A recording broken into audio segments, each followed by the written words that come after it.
ጫማ አለኝ ብለህ እሾህ አትርገጥ፣ አፍ አለኝ ብለህ በሰው አታላግጥ። ለዛሬ ይዤላችሁ የመጣሁት የመጽሐፍ ጥቆማ ፍኖተ አእምሮ የእውቀት ጎዳና የሚል ነው። በልዑል ራስ ካሳ ኃይሉ የተጻፈ መጽሐፍ ነው። ያው አእምሮ ማለት እውቀት ነው። ፍኖት ማለት መንገድ ነው ወይም ጎዳና። ፍኖተ አእምሮ ማለት የእውቀት ጎዳና ማለት ነው።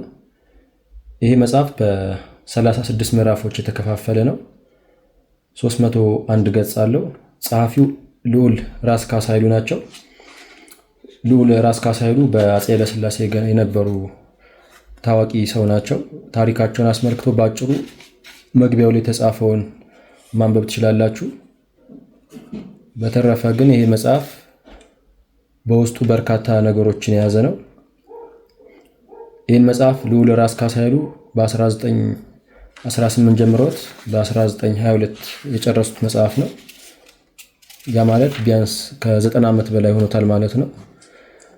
በርካታ ሀሳቦችን የሚያነሳ መጽሐፍ ነው። ስለ ሃይማኖት፣ ስለ ጸሎት፣ ስለ ወዳጅ ምክር፣ እርስ በርስ እንዴት መመካከር እንዳለብን፣ እንዲሁም ስለ ገንዘብ አጠቃቀም፣ ገንዘባችን እንዴት መጠቀም እንዳለብን፣ ስለ ጊዜ አጠቃቀም፣ ራሱ ጊዜ ምን ማለት እንደሆነ ይሄ መጽሐፍ ስናነብ ስለ አእምሮ አሰራር ወይም ስለ አእምሮ ሀሳብ ምን እንደሆነ በሰፊው እንረዳበታለን። እንዲሁም ስለ መሪነት ሊደርሺፕ እንዴት መሆን እንዳለበት ጥሩ ሀሳቦችን ያነሳል። ሌላው ስለ ምግብ፣ ስለ ንግግር ኮሚኒኬሽን ስኪል፣ እንዲሁም ስለ መሪነት ቅድም ያልነው ማለት ነው። ስለ ተማሪና አስተማሪም ሀሳቦችን ያነሳል። በአጠቃላይ በርካታ ሀሳቦችን የሚያነሳ መጽሐፍ ነው። እንዲሁም ስለ ትዕቢት ያለውን ጉዳት በሰፊው እያነሳ በጣም እያዋዛ ታሪኮችን እያቀረበ የሚያስረዳ መጽሐፍ ነው። እንግዲህ እኔ 2 ጊዜ ለማንበብ ሞክሬያለሁ። በርካታ ነገሮችን አግኝቼበታለሁ።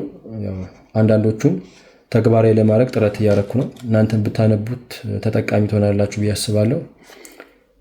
ይህን መጽሐፍ አንብቡና ከዚህ ውስጥ ያገኛችሁትን 3 ልዩ ሀሳቦች ወይም ደግሞ ተጠቅሜያለሁ የምትሉትን 3 ሀሳብ ኮሜንት ሴክሽን ላይ ብትጽፉልኝ ደስ ይለኛል።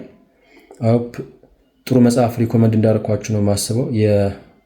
እንግዲህ አሁን ያለንበት ወር ህዳር ወር ነው። የህዳር ወር የመጽሐፍ ጥቆማዬ ነው። ሌላ መጽሐፍ ጥቆማ ይዤላችሁ እመጣለሁ። እስከዛ በያላችሁበት ሰላም እንድትሆኑ እመኛለሁ። ሰላም ለኢትዮጵያ፣ ሰላም ለሀገራችን። ቻው።